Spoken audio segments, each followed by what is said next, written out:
area we propose to develop is between the Reedy Creek Swamp and the Bonnet Creek Swamp. So one thing we don't need is a fence to protect us from trespassers.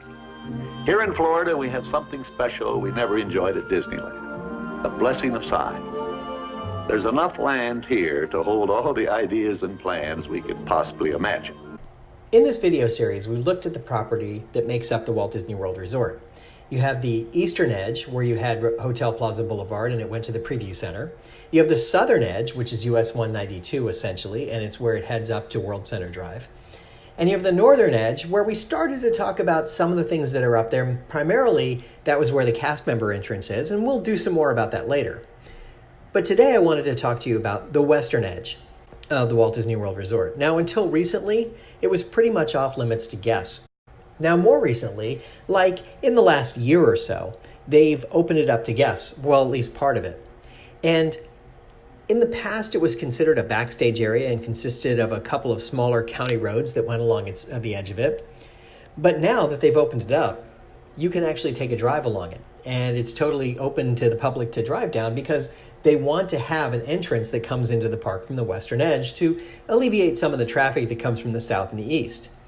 I talked about in the video cast, the crossroads will be going away and they'll be expanding the I-4 exit there, which means that traffic will be more congested in that area. So having the western edge as an entry point into the Walt Disney World Resort makes a lot of sense. Now, what they call this area is Western Way. So Western Way is the road that goes up kind of diagonally from where about the All-Star hotels are and the Animal Kingdom Lodge, sort of a diagonal that goes right in there. Now, unfortunately, there's nowhere to really pull off and do some video here, so we're going to do video from the car as we drive along. The totally cool thing when you drive along is that you get a sense of what Central Florida used to look like. Since they've opened it up, I've enjoyed this drive as a pleasant look back at old Florida.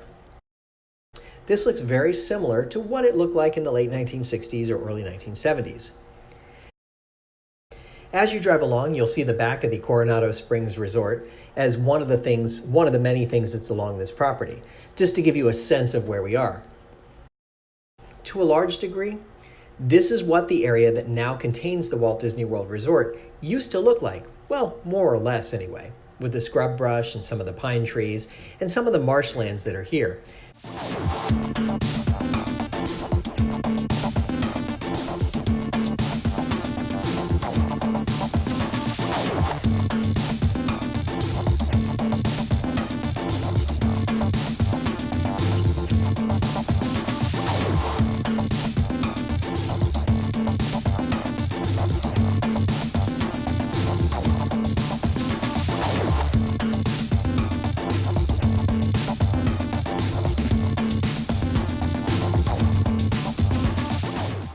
Now, Disney has big plans for this area, and that means that the ecologically sensitive area here, land that Disney preserved to meet the state standards for land preservation, will undergo some changes and Disney will have to mitigate other lands. Now, mitigation is a process by which landowners can develop land by paying what amounts to a fine and then developing other land they own to maintain its natural state.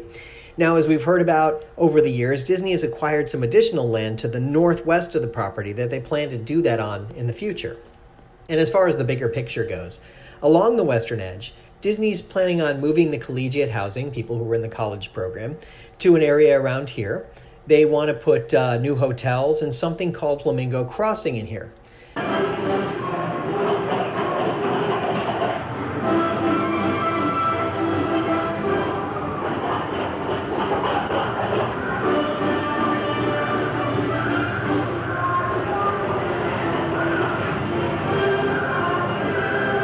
No, wait, not those flamingos.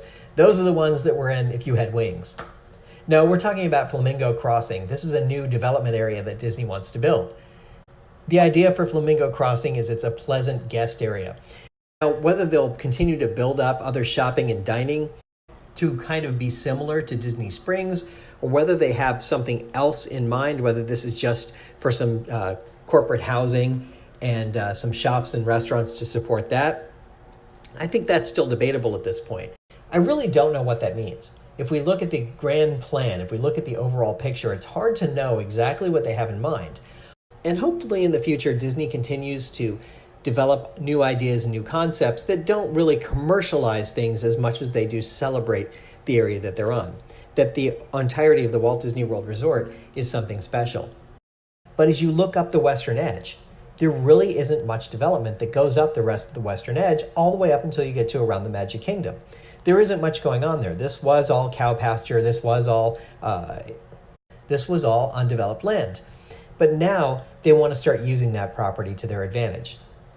Now, there's also speculation that there could potentially be a fifth gate, a fifth theme park, if you will.